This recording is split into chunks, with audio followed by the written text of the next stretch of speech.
तो ठोस द्रव गैस। तो ठोस जो होता है, तो ठोस जैसे मान लीजिए ईंट हो गया, पानी यानी जो पानी जो बर्फ बनता है, बर्फ हो गया, और पत्थर, सीट, ऐसी बहुत सारी चीज़ें हैं जो ठोस होती हैं।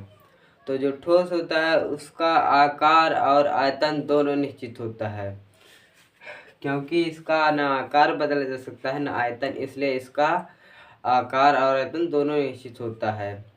तो ये होता है ठोस, जिसका आकार और आयतन दोनों निश्चित हो वो ठोस हो रहता है। और जो द्रव होता है, द्रव द्रव जब मान लीजिए जैसे तरल पदार्थ, जैसे मान लीजिए पानी, तेल, ये सब क्या ये है द्रव। द्रव में जो इसका आयतन होता है ये निश्चित होता है और आकृति निश्चित नहीं होती है। क्यों?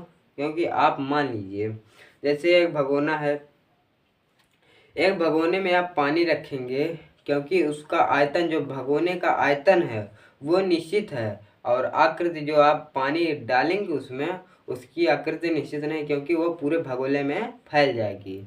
इसलिए इसका आयतन जो होता है वो निश्चित होता है और इसकी आकृति निश्चित नहीं होती है। तो ये होता है द्रव। अब द्रव, अब अगला नंबर देखेंगे तो जो होता है गैस। अब अगला नंबर गैस।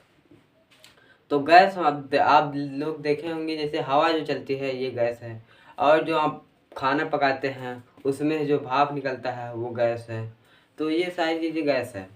तो इसका आकार और आयतन दोनों निश्चित नहीं होता है, क्योंकि ये जैसे मान लीजिए आप चावल पका रहे हैं और उसमें आप ढक्कन ढके हैं, मान लीजिए ढक्कन नहीं ढके हैं, अब उसमें भाप उड़ रहा है, तो वो उसका ना आकार है ना आयतन, वो मतलब जहाँ पाए तहाँ चली जाए, इसलिए ना उसका आकार निश्चित है ना आयतन निश्चित है।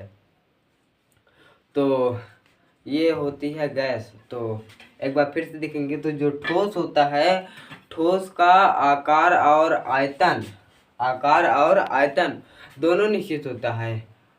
ठोस का आकार और आयतन दोनों निश्चित होता है। ठोस का आकार और आयतन दोनों निश्चित होता है। द्रव, द्रव का आयतन निश्चित होता है और आकृति निश्चित नहीं होती है। द्रव का आयतन निश्चित होता है, आकृति निश्चित नहीं होती है। गैस, गैस में ना इसका आयतन ना आकार और ना आकृति, इसमें कुछ भी निश्चित नहीं होती है जो गैस होता है इसका। तो आप